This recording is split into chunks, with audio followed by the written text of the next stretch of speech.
Well, folks, there's nothing like a good old grudge match. And if anybody has a grudge against each other, it might be Ummagawd, creator of the Ummagawd 250, what might be the best sub-250 gram 5-inch you could buy today, and Rotor Riot, his former employer, maker of the Rotor Riot Outlaw, which is the quadcopter you're seeing flying right now.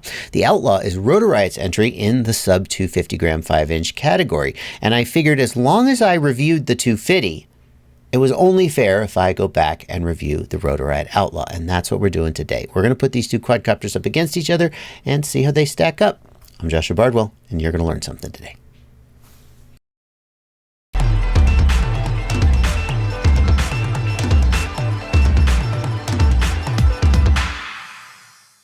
The Rotor Riot Outlaw in this video was sent to me by Rotor Riot for this review. I did not purchase it with my own money. The Ummagawd 250 was purchased by me with my own money, and I built it myself.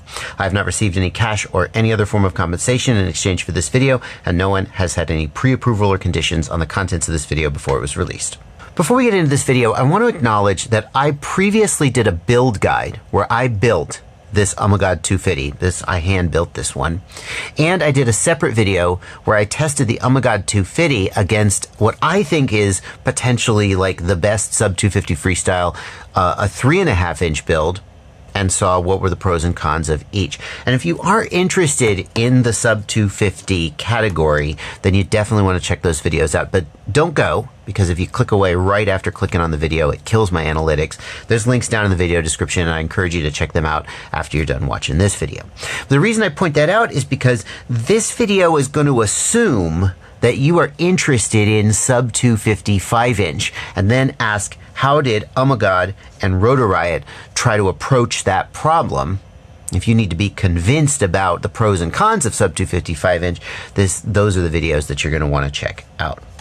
And we will start with a closer look at the Ummagawd 250. And the first thing that jumps out about all of Ummagawd's frame designs is their relative complexity. Ummagawd does not shy away from having a lot of different pieces to his frames. So we've got a top plate, we've got a bottom plate, we have individual arms, we have camera plates, we have a separate retention plate here.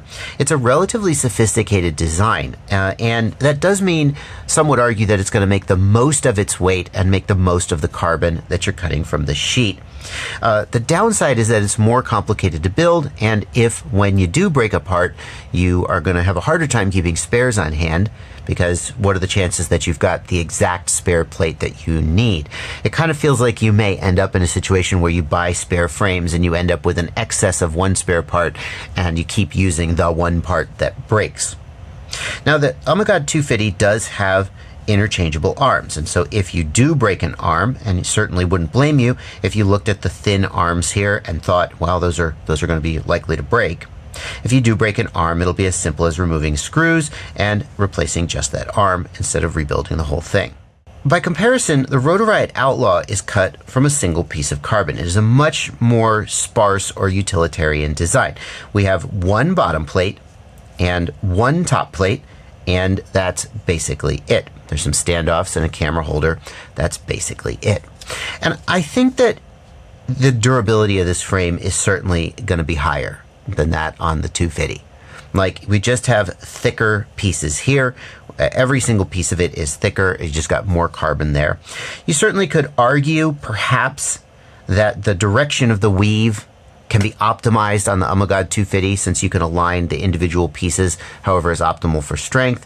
But as you look at them side by side, it's obvious that you just got a beefier frame with the Outlaw. Now, another effect of having a single bottom plate versus interchangeable arms and several pieces that come together is that almost always you're going to have better resonance characteristics on a frame like the 250 with individual pieces that come together.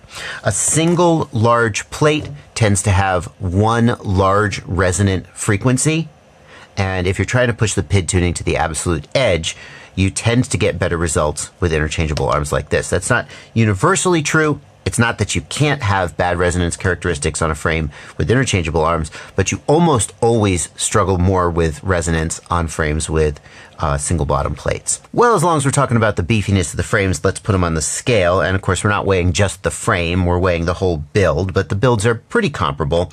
They both have shark bite, they both have a capacitor, and so forth. The Rotor Riot Outlaw comes in at 154 grams.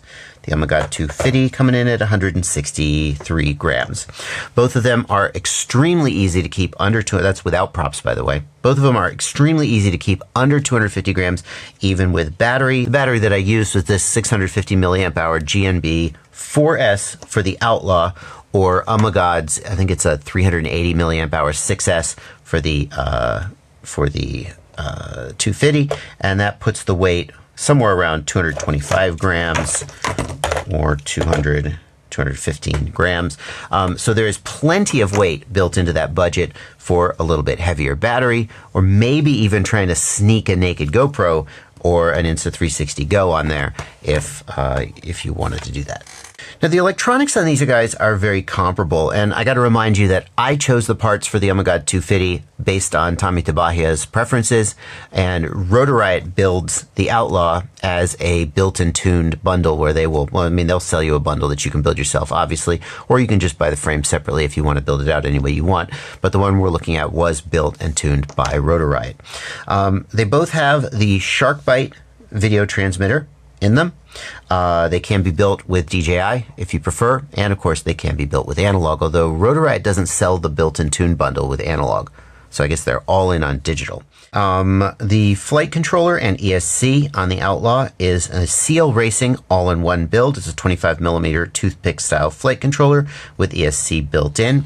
So you can see here that you get the flight controller and the ESC, and then the VTX on top of that with a 25mm mounting. And that's all there is to it.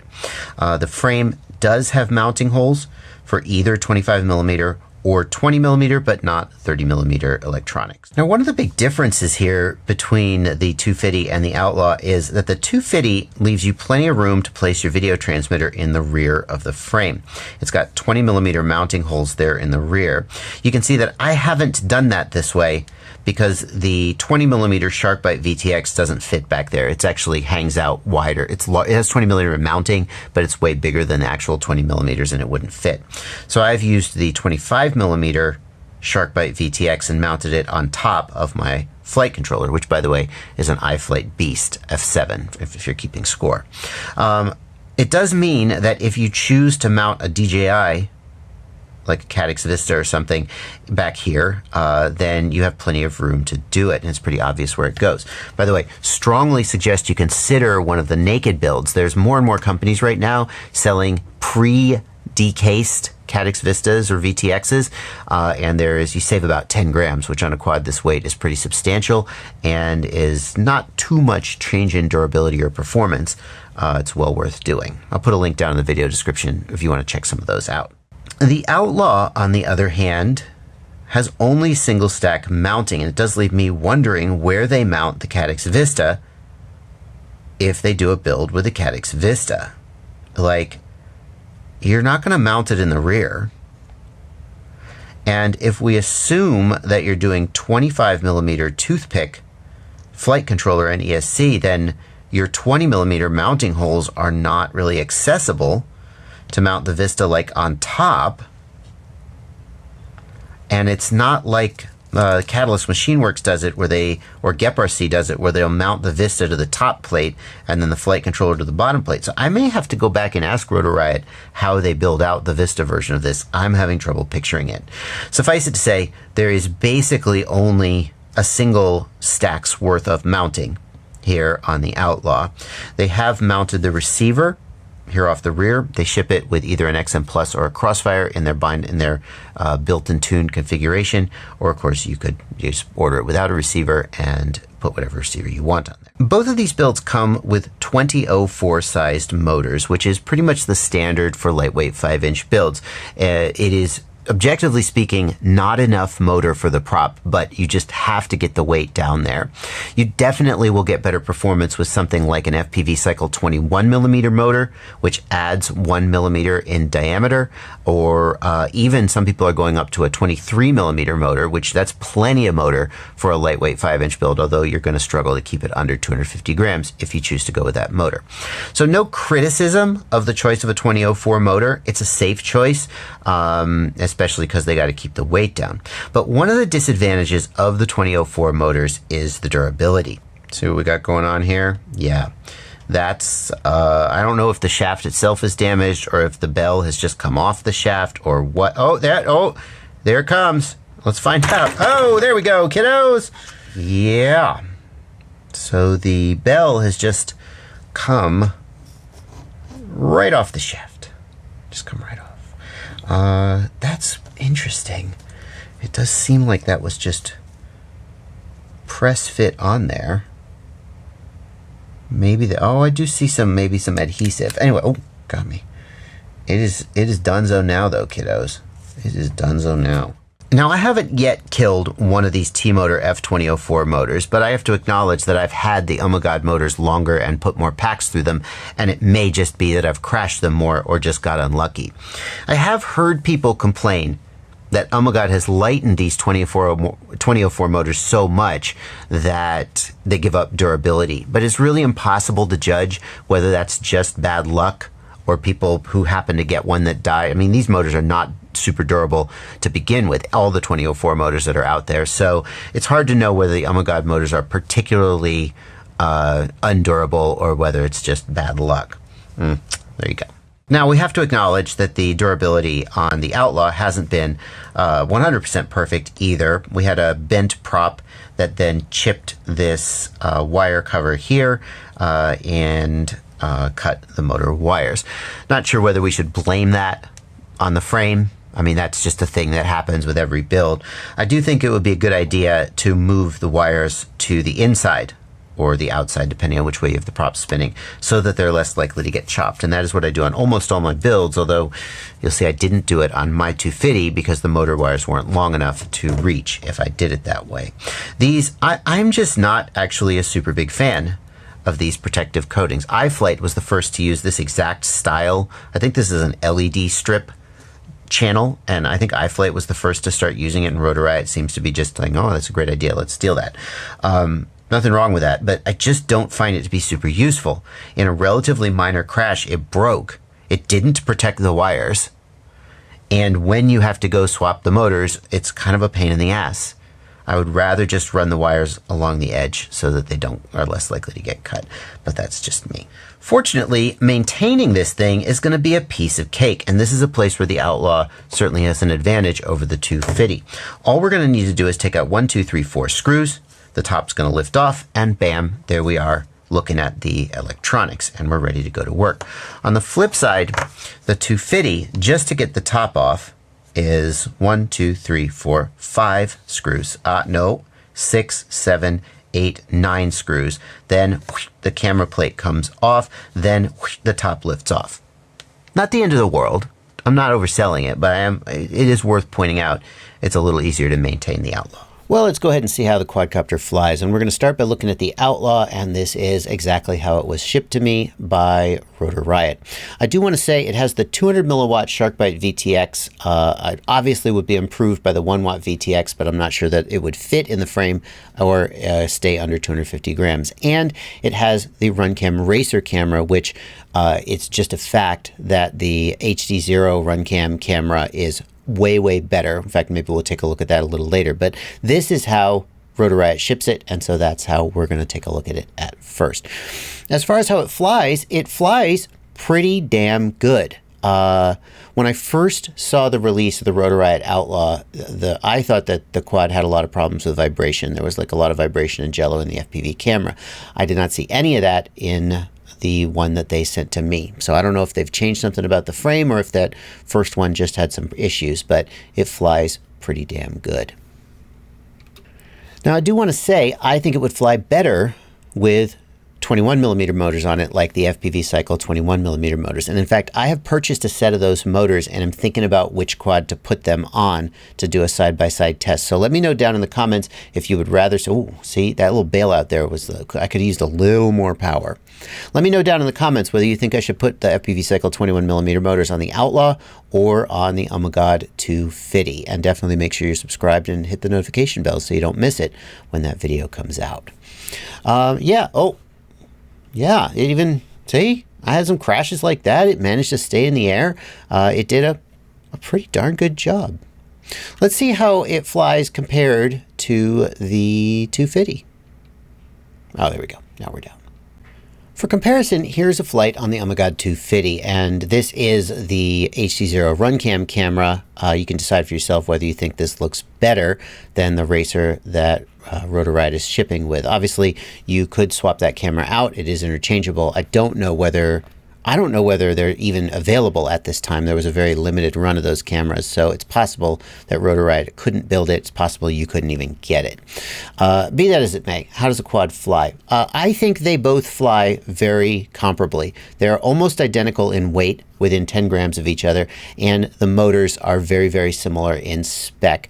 So at that point, I just don't find that the frame makes that much of a difference in the flight characteristics. Because the resonance characteristics of the Outlaw are probably worse, just based on what we know about frame design, if you were going to try and push the tune to the absolute limit, minimum filtering, maximum D-gains, etc., you probably could go further on the 250 than you could on the Outlaw. But frankly, I didn't have, unfortunately the DVR isn't recording audio, so you can't hear the motors. I didn't have really any problems with bounce backs, with prop wash oscillation.